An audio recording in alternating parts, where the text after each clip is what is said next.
भविष्यवाणी। यहाँ उन लोगों की भविष्यवाणियों का वर्णन किया गया है जिनकी भविष्यवाणियाँ आज तक सही साबित हुई। कल्कि पुराण। स्वतंत्रता के बाद भारत में एक ऐसे महापुरुष का उदय होगा जो वैज्ञानिकों का भी वैज्ञानिक होगा। वह आत्मा और परमात्मा के रहस्य को प्रकट करेगा। आत्मज्ञान उसकी देन होगी। उसकी वेशभूषा साधारण होगी। उसका स्वास्थ्य बालकों जैसा, योद्धाओं की तरह साहसी, अश्विनी कुमारों की तरह वीर युवा व सुंदर, शास्त्रों का प्रकांड पंडित व मानवतावादी होगा। उसका पिता ही उसे योग साधना की ओर प्रेरित करेगा। 24 वर्ष की आयु में वह योग की उच्च भूमिका में प्रवेश करेगा, अर्थात जन्माष्टमी के दिन, तारीख 15 अगस्त 1998। एंडरसन। अमेरिका। अरब राष्ट्रों सहित मुस्लिम बहुल राज्यों में आपसी क्रांतियां और भीषण रक्तपात होंगे। इस बीच भारतवर्ष में जन्मे महापुरुष का प्रभाव व प्रतिष्ठा बढ़ेगी। यह व्यक्ति इतिहास का सर्वश्रेष्ठ मसीहा होगा। वह एक मानवीय संविधान का निर्माण करेगा जिससे सारे संसार की एक भाषा, एक संघीय राज्य, एक सर्वोच्च न्यायपालिका, एक झंडे की रूपरेखा होगी। Gerard क्राइसे Holland. भारत देश में एक ऐसे महापुरुष का जन्म हुआ है जो विश्व कल्याण की योजनाएं बनाएगा। जूल वर्न।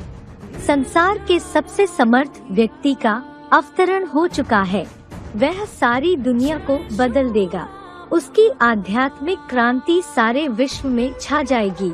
एक ओर संघर्ष होंगे, दूसरी ओर एक नई धार्मिक क्रांति उठ खड़ी होगी जो आत्मा और परमात्मा के नए नए रहस्य को प्रकट करेगी।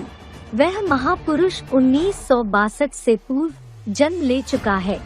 उसके अनुयायी एक समर्थ संस्था के रूप में प्रकट होंगे और धीरे धीरे सारे विश्व में अपना प्रभाव जमा लेंगे।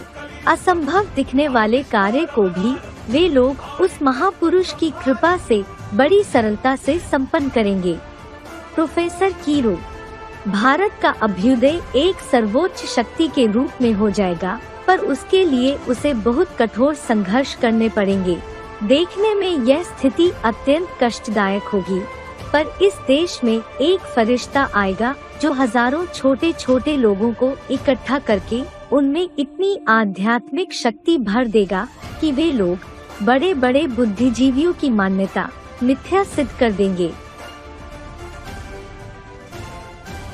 गोपीनाथ शास्त्री। अवतारी महापुरुष द्वारा जबरदस्त वैचारिक क्रांति होगी जिसके फलस्वरूप शिक्षण पद्धति बदल जाएगी और ऐसी शिक्षा का आविष्कार होगा जो व्यक्ति को जीवन जीने की कला प्रदान करेगी, जबकि वर्तमान शिक्षा प्रणाली केवल पेट भरने तक ही सीमित है। कथित आत्मज्ञानहीन बुद्धिजीवियों से लोगों की घृणा होगी और भूगर्भ विद्या, रसायन शास्त्र, यंत्र विद्या, खनिज धातु, चुंबक विद्या आदि के नए क्षेत्र की ओर विज्ञान का विस्तार होगा, जिसका नेतृत्व भारतवर्ष का एक ऐसा धार्मिक संगठन करेगा जिसका मार्गदर्शक स्वयं भगवान होगा। धार्मिक आश्रम जन जागृति के केंद्र बनकर कार्य करेंगे।